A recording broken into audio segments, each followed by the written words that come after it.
the January 6th Commission has apparently got a secret weapon that they're going to launch in this week of hearings and presentations on. It's James Goldston, former president of ABC News, called by Axios a master documentary storyteller who ran Good Morning America and Nightline, is going to be their unannounced advisor. And he's apparently producing what's going to happen on Thursday with the hearing as if it were a blockbuster investigative special.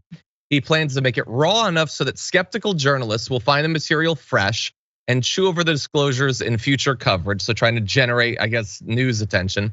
And he wants it to draw the eyeballs of Americans who haven't followed the ins and outs of the Capitol Riot probe. I agree with Francesca. I think you should focus on the poop if you want that. But the difference is that with this trial, there are stakes and it matters. So I think the American people aren't going to be interested. It has to be purely about vilifying one rich celebrity over another rich celebrity. Yes. Then it's important anyway. So they're going to have a mix of live witnesses and pre-produced video. Apparently they've got White House photographs from January 6th that have never been seen publicly. And they have surveillance footage from inside of the Capitol that hasn't been seen, as well as videotapes of the depositions of people that have come in. So look, we'll talk in a minute about the video and what effect that might have. But like the photos from inside the White House, like what is that gonna be? It's like maybe they literally will have Trump eating popcorn and watching the TV. Like, will he be like gleeful? Like, are they gonna show how happy he was? What is a photograph gonna tell us in this Just case? like all the empty Diet Cokes around him. That would be amazing. I think that feels new. Obviously, the interviews with some of the people that they've deposed. I mean, the Rudy interview is gonna be brilliant. Like that is riveting television right there. You gotta watch that whole thing. Very excited for that. I do think Ivanka testifying and sort of trying to like appear like not a fembot is going to also be great. My father would never do anything. It's like, why did you text him to stop? Why did you come in and say, please, God, no, this is like my 8th birthday, stop. You know what I mean? Like, what was all that? No. My father, like, it's gonna, so I feel like in that way, it's gonna be good. What's gonna be annoying, again, it sounds like there's gonna be a lot of like over serious graphics, that are like, oh, this is important. And you're like, ugh, like there's something kind of, I think super inauthentic and obnoxious about that. Yeah. Maybe, well, we'll have to see. It is possible that there will be really shocking video, but again, like, what are they going to show? What are they going to show? Something shocking, like a bunch of Trump supporters trying to beat cops to death. We've seen it. They don't care.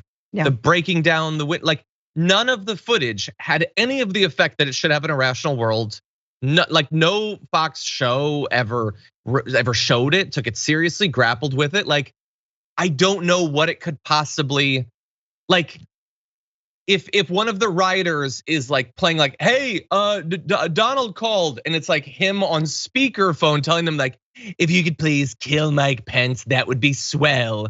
Like, other than that, I don't know. It'll be shocking and terrible to reasonable people, but reasonable people have given up on this process by now. So well, I think the demographic you're going for are Fox News viewers who are about to take a flight. And they're waiting in the terminal and CNN comes on. And for a moment, they're like, I've never seen that before. I wonder why. It is a sweet spot. We've only got a few minutes, but I swear that's what we're relying on right there.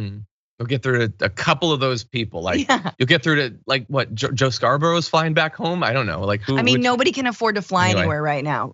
With these prices, are you kidding me? Let alone drive. Come on. And by the way, final update on this. So Peter Navarro had been arrested at the close of last week. We talked about that on the Power Panel. Mark Meadows and Dan Scavino will not actually be charged. Despite what to a non-legal expert like me, an outsider, feels like he's doing the same thing, not complying with the subpoena. I guess one of them didn't comply worse. I don't know, but they're not being charged at this point. So I guess that's how these things work. So anyway, it's gonna be coming up this week. We'll see if anything big comes out. We're of course gonna talk about it. If there's huge video or if they like Francesca was predicting, maybe something out of the interviews could be significant, but The stuff that Kevin McCarthy was revealed to have said didn't break through. None of this breaks through because they're not interested. It's not just that you have to get past the fact that they don't see it. Like they actively don't care and aren't interested. Anyway, those are my thoughts. Any final thoughts, Francesca? No, I think there's gonna be groundbreaking stuff. I think we're gonna hear a lot of close Trump aides actually saying much more than they had intended. We all know they're not the brightest bulbs in the box, right? They are like the sort of discarded Christmas bulbs you take out and see if they still work once a year, and you're like, oh no, they're still bad. I don't know why I throw these away. So anyway, the point is I think it's gonna be, I'm more optimistic. I'm always like, okay, this could mean, I don't know what it'll mean, but I think it'll be revelatory.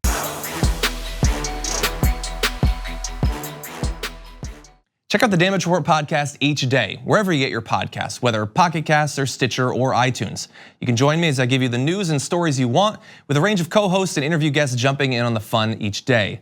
Again, that's the Damage Report, wherever you get your podcasts. And if you get them at iTunes, don't forget to rate and review. Sometimes I'll read them live on the show.